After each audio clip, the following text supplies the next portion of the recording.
Have you written a book and want to get it published? Then now's the time to call Page Publishing at 800-204-6099 and do it immediately. You see, they're looking for authors of all types of books. And unlike most publishers, Page Publishing will take the time to review most of the books submitted to them. And they'll even give you their feedback. And if they like what they read, Page Publishing will get your book into bookstores and for sale online at Amazon, the Apple iTunes Store, and other outlets. They'll handle everything: copyright protection, printing, cover art, publicity, and editing. So if you've written a novel, a children's book, a cookbook, inspirational work, a book of poetry, or biography, and want to get it published, then you need to call Page Publishing and do it immediately. Call 800-204-6099 now for your free author submission kit. Your road to fame and fortune could very well start with this simple phone call. For your free author submission kit, call Page Publishing at 800-204-6099. This is the Page Publishing Book Club. How you doing tonight? I'm your host, Alice Stockton Rossini, and as always, we have a great lineup of authors tonight. Some of them first-timers, some of them not. All of them interesting, funny, or fascinating in some way. I promise you that. So if you're sitting there wanting desperately to publish a book, but you're having a tough time figuring out, wow, how am I going to do that? You've come to the right place. We begin tonight with Charlie Davis. He wrote Son of a Gun, Daddy Must Die. That's quite a title you got there, Charlie. Son of a Gun, Daddy Must Die, just an attraction as far as the cover concerned, because you can't always judge a book by looking at the cover. That's an old song. But it's about sexual revenge, actually. The grandfather, he doesn't let him get away with it the second time. So it's a story. It's about 330 pages. It's a whole novel. It wasn't anyone that I know that personally that happened to him. I'm just out there on the streets. I'm a cop, so it's a story that I put together from scratch, and started to write it. Like I've done all, novels. I've written over 11 novels already. I got 4 published already. You have 4 books published? Yeah. We got actually Page has 3 of my books right now. Page Publishing. They're going to be 4 now because they're working on the 4th story right now, which is Chocolate in the Milk. It's called The Slave Lover Chocolate in the Milk. So they're pretty busy with my stuff over there in Page in New York. Well, good for you. Well, I've been writing for a while. As a cop, you got to know how to write scenarios. You got to know how to write different reports and stuff like that. And I'm a theologian. I went to Bible college for like almost 6 years. I learned how to write there. So writing is just my passion. That's what I do. I write stories. I'm a novelist, so, it's just, know how to make up a lot of lies. That's what it's about. But Son of a Gun it touches the lives of parents and children, because it's about a young man that he's a product of the rape, and after 25 years he grows into be a very extraordinary person. So Son of a Gun is really one of my best stories that I've written so far. There's no truth in the story as far as someone that I know.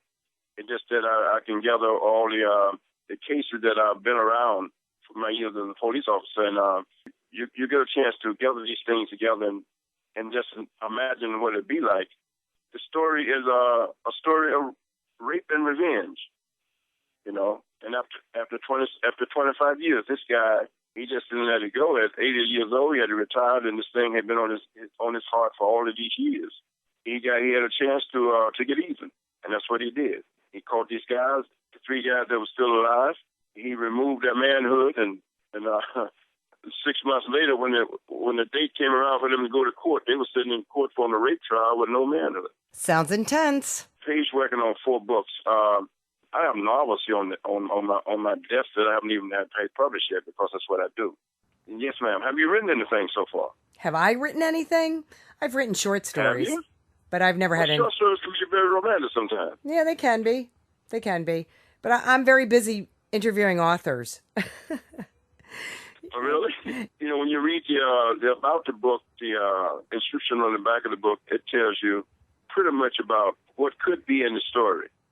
But the title of Son of a Gun, Daddy Must Die, the title derived from the girl in the story that got raped. She really knew how to use a gun. Using a gun was her thing. But and the child that she gave birth to, Son of a Gun, it actually gives a second name to the child, or the title of the child she gave birth to out of the rape, and that's why they called him the son of the gun, because she was a girl and he had to use a gun. And Daddy must die is not literally that he dies, but he dies a manhood kind of way. You know what I'm saying? I do know what you're saying. That's the way he died. Yeah. That's the way he died. So the title of the book is just an attraction.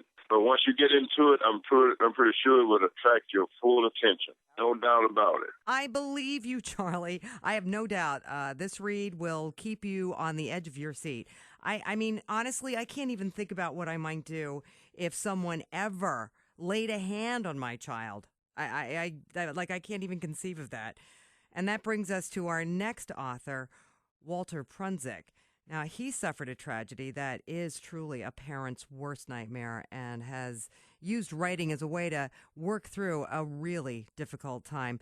Hey, Walter. I had a son, and he committed suicide. And the more I investigated this, the more I realized that this is a plague that's sweeping the earth, and it's happening more than anybody could ever imagine. How old was he? 26. Was he facing some really hard issues or something? Who knows? It obviously made perfect sense to him at the time. I know it's so weird when, I've done stories on suicide and I've done stories with parents and survivors and talked to, social workers and psychiatrists. And the thing about people who commit suicide is that they really think that that's what they need to do, that that's what's best for their loved ones and for them because it's an answer. Right. Oh, Walter, how did you get through this process? Well, I just stayed focused and realized that somebody had to do something about this, and I was given the gift of writing, so I decided to write a book. And in the book, you talk about how you worked your way through this? How others can too. How does a parent get over the loss of a child? That's just such a personal, individual dilemma that the grief process is a natural thing. But what happens is some people get stuck there, and they get stuck in very terrible places. Some become recluses, some become alcoholics, some become drug addicts, and some even commit suicide themselves. And I disagree with all of that. I think that when you're stuck, you can become unstuck too. You have to want to become unstuck, though, don't you? Yeah, some, but, most of these people don't know they're stuck. So it takes someone else to come along and say, hey, you're stuck, And actually, most of them are animating their behavior, screaming to somebody to help, and nobody does. Nobody does, because suicide is a stigma. And, when people see you coming, they walk away because it's like, oh, God, I got to listen to this story again. Everybody wants to sweep it under the rug and time to move on. And it is time to move on, but that's the wrong way to. How did you lay it out in your book? Actually, I was 2 years into this study before my son committed suicide. Thank God, because I would have never made it. If anybody would have went off the deep end, it would have been me. But how ironic is that? How ironic is exactly right. So I just felt that it was God-inspired, and it was I had been ignoring many God-inspired things in my life, and that had to stop. So I quit my job and wrote the book. What kind of study were you doing? What do you mean, for work or just for your own? For myself. It was sort of a quest, studying my own behavior. I wasn't happy with my reality.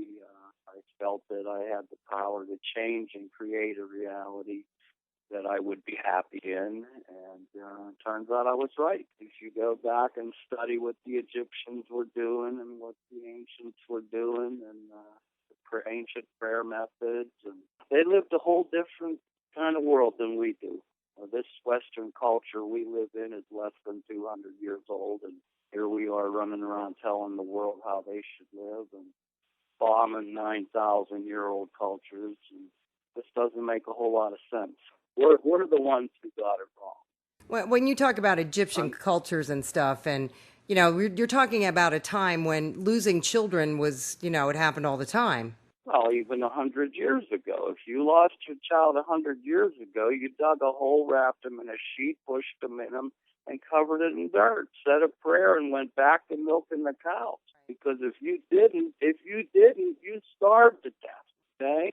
Today, they sit down and watch television for 9 hours straight, and all there is to do is create all this drama in your head about how terrible this is, and that becomes real. Our thoughts make it real, and that's when they get stuck. They create this horrible paradigm prison, and it seems so real to them. My book is about how to recognize the paradigm and how to get out of it, and I assure people that once you do free yourself from this paradigm prison, there are no guards with machine guns that will chase you down and drag you back to it. You are free to go. It's your choice. Have you put your book out there? Are you getting it to the people who would need it the most? That's the funny thing about being a writer today. Not only is it you have to be the artist that wrote the book, you have to now be a marketing genius. You have to be an editor. You have to be so many things. So what I did was I just laid it down before God and asked Him to bless it. And I'm getting letters from London, Australia, South Africa, all over the world. So this book is out there. Hundreds and hundreds of people in America, besides that, the whole UK. It just somehow it's making its way out there. Page Publishing did a real good job gave the book a real nice send off. Good. Well, I'm hoping that people who need it the most are reading it, and that you're accomplishing what you set out to do, Walter. It takes a lot of strength to do what you're doing. You know what? That's the cool thing. Is I started out to become a writer, and just the fact that I can read these letters and know that I've helped some people, that's the goal. That's the reward right there. Thank you so much for sharing your story with us, Walter, and sharing the experience of writing to help you get through this nightmare. I don't know what else to call it. It's a very difficult experience, and it's great to know that you're helping others who have sadly gone through the same thing. Okay, on the line we have Nancy Nichols. She also wrote about a loved one. How you doing, Nancy? I'm so excited about this that I just guess I can't hold it all in. Aw, where are you from, by the way? Where are you living? Colorado, Western Slope, out in the Rocky Mountains. Oh, it must be beautiful there. It is. What's the name of your book? Fire in the Hole.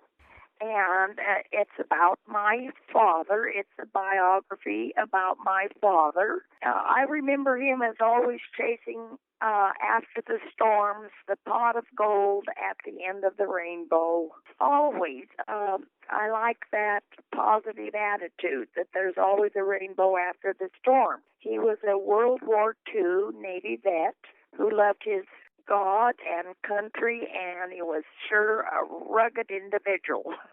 Were there a lot of tragedies in his life? Were there a lot of things he had to overcome? Oh, yes. Usually all the stories start out with the tragedy and end up with the outcome, which were usually turned it back around because of his endurance and his orneriness. He was even ornery at times. So what are some of the things that happened to him? He was a real estate broker after he got out of the war. He was on the Navy destroyer escort for 2 solid years and never got to set foot on land. So when he got off, he was in a hospital ship and couldn't walk for 3 weeks. They call it the tin can roll. Just from being on the Pacific Ocean for so long and the war. Well, Nancy, do you have a favorite story about your dad? Oh, yes, I have a lot of favorite ones. The most favorite, I think, was was when he took me up into the mountains after he got off of the ocean. He never wanted to go back onto the ocean. He wanted to be on land.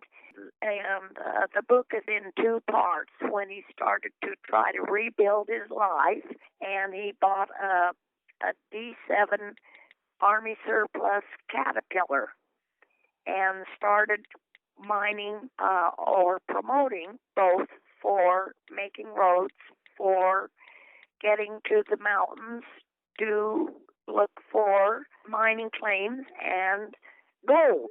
Did he ever find any gold? No, but he did. He did find a whole lot of land, and they were various ways that he found them and held on to his ground. He just held on to the ground after the ocean. That was his secure spot. The whole point is that he's looking for the positives in life after the negatives he had experienced during the war and after the war. Right. He was always trying to find something positive, no matter Yeah. what. That's a wonderful quality to have. Yes, it is. I should have learned some of that. And I think I did when I started in on his book. As you were writing about him, you learned about him? Yes. Became very, very ill with an extreme illness, and my husband suggested, why don't you try to write a story? I went to the computer and I ended up with 1 inch single space at a time. Then I'd get back in bed and then I'd think of another story when we were together. He helped me raise my 2 children, and I'd think of that. Then I'd think of all these other wild adventures that he went on. The other half of the story is how I, being the only child, had to try to close a very complex estate. That's fascinating, Nancy. That's so cool that you did this. Are you okay now? Relatively speaking, as you get older, you're partially okay. I'm okay about every other day. And I guess I've been fighting my own wars until I wrote the book, and it dawned on me that, well, the name of it is Fire in the Hole, and it's like dynamite. It just went off, and I finally was able to represent his legacy of love and get the relief of the grief that I had to put off so long. Oh, Nancy, that's great. Now, that's a positive way. That's a really positive path you found to deal with the grief. Yeah. My husband is the one that suggested that, and after 1 inches, pretty soon it was pages and then pictures, and it just took on a life of its own, and I did too then. That's a really nice story, Nancy. Are people reading it? Are you putting it out there? What are you doing? I don't get around a whole lot anymore. And when I do, I've always lived in the western slope of Colorado, and he did too. We're natives. His grandmother was homesteaded here, in fact. So everybody knows me, it seems like. So the realtors and promoters and gold miners and veterans and even the baby boomers all have an interest in it, and they've been asking me for, oh boy, I'd like to have your book. You mean you wrote a book? And I can't believe it myself. That's great, Nancy. Well, I look out on the San Juan Range, which the highest mountain is called Sneffels, and I look out at all of the different mining claims and mines that he tried to promote down here in the valley, with a little pilot mill that he created, and yes, he did get a few beads of gold, but the real gold was in his heart. Aw, Nancy, that's so sweet. That is such a nice tribute to your dad. Thank you. Thank you for being with us. And it's time for me to take a quick break. Don't you go anywhere. We'll be right back. This is the Page Publishing Book Club. Have you written a book and want to get it published? Then now's the time to call Page Publishing at 800-204-6099 and do it immediately. You see, they're looking for authors of all types of books, and unlike most publishers, Page Publishing will take the time to review most of the books submitted to them, and they'll even give you their feedback. And if they like what they read, Page Publishing will get your book into bookstores and for sale online at Amazon, the Apple iTunes Store, and other outlets. They'll handle everything: copyright protection, printing, cover art, publicity, and editing. So if you've written a novel, a children's book, a cookbook, inspirational work, a book of poetry, or biography, and want to get it published, then you need to call Page Publishing and do it immediately. Call 800-204-6099 now for your free author submission kit. Your road to fame and fortune could very well start with this simple phone call. For your free author submission kit, call Page Publishing at 800-204-6099. Welcome back to the Page Publishing Book Club. I'm your host, Alice Stockton Rossini. On the line, we have Ken Gorman. Ken, what's the name of your book? The River's Fortune. The word fortune doesn't mean money. I use the river as kind of a catalyst for the main characters to come together and find romance and find happiness, which is what their fortune was, the good fortune for them to find each other. I view it as a combination, as adventure that is combined with some action and romance on a Mississippi River riverboat cruise. That sounds great. So, well, it was fun writing it, and it did come together well for me to do it. It's my sixth novel. Oh, so this is not new for you. I started writing when I was 71. In 12 years, I've written 6 novels. So I'm a late bloomer to this game. And once it started pouring out of me, the fiction, it just kept coming. So I never anticipated it quite, but I'm fortunate that I'm doing it because I other than golf, I don't have any other real hobbies.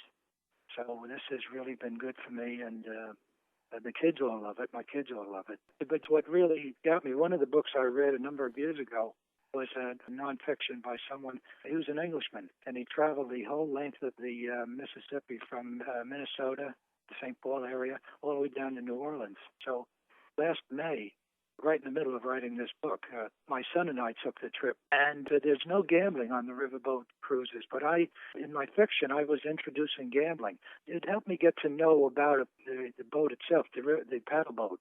But then I just built it into the book. But the main character ends up becoming a security officer on a Mississippi riverboat cruise when they are about to introduce gambling. And he does that because he does very well counting cards. He counted cards in blackjack, and he made a lot of money doing it. He traveled internationally. I know of someone who did this, by the way. That helped fit into my story. Because he messes up as a bank security guard and then as a private investigator, he commits a blunder that he just says, okay, I'm leaving it all behind, all these addictions and things. He ends up on the riverboat as a security officer.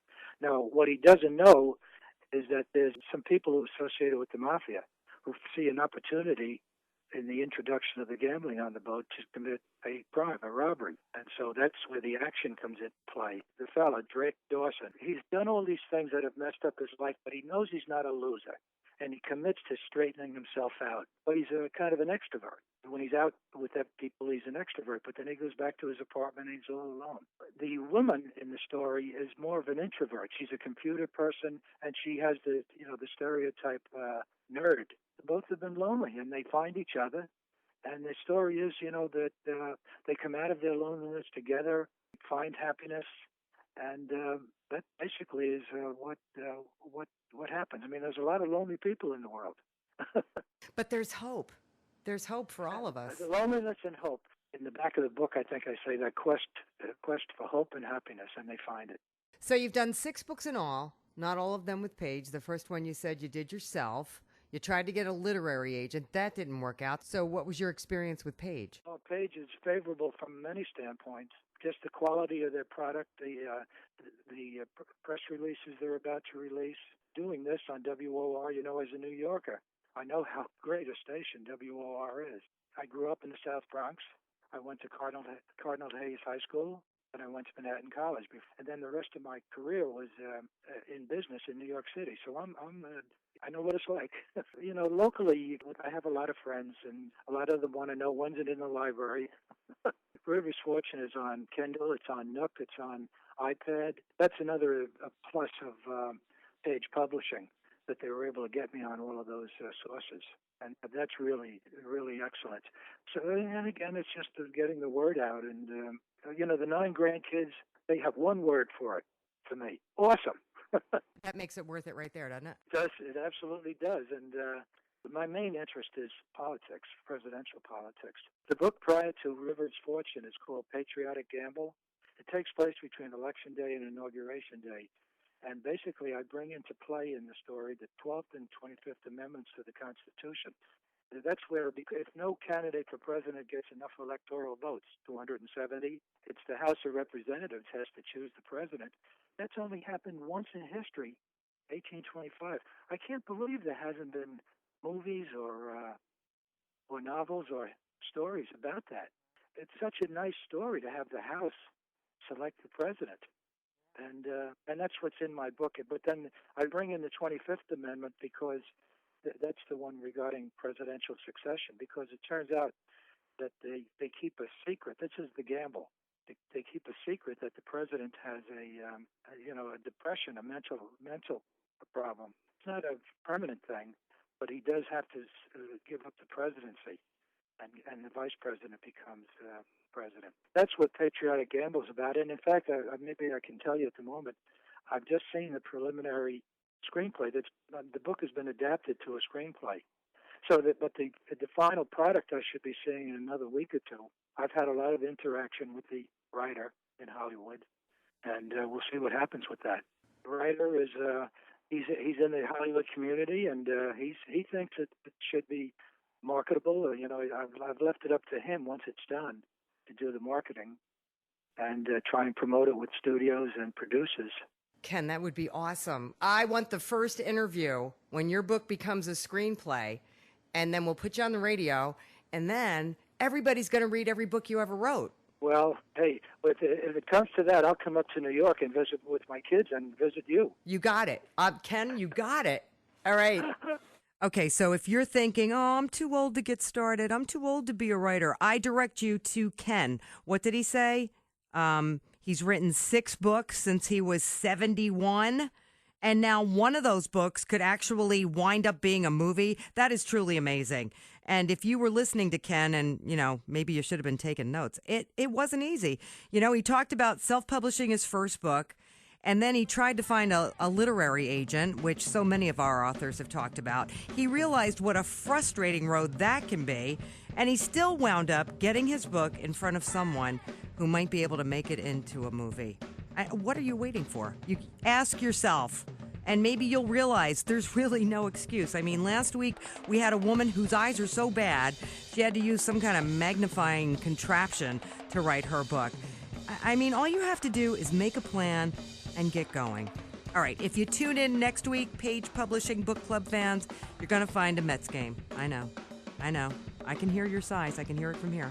But we will be back the following week, which I believe is the last Saturday in August. How did that happen? Where'd the summer go?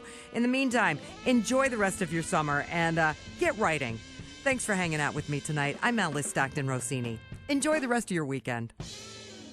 Have you written a book and want to get it published? Then now's the time to call Page Publishing at 800-204-6099 and do it immediately. You see, they're looking for authors of all types of books. And unlike most publishers, Page Publishing will take the time to review most of the books submitted to them. And they'll even give you their feedback. And if they like what they read, Page Publishing will get your book into bookstores and for sale online at Amazon, the Apple iTunes Store, and other outlets. They'll handle everything. Copyright protection, printing, cover art, publicity, and editing. So if you've written a novel, a children's book, a cookbook, inspirational work, a book of poetry, or biography, and want to get it published, then you need to call Page Publishing and do it immediately. Call 800-204-6099 now for your free author submission kit. Your road to fame and fortune could very well start with this simple phone call. For your free author submission kit, call Page Publishing at 800-204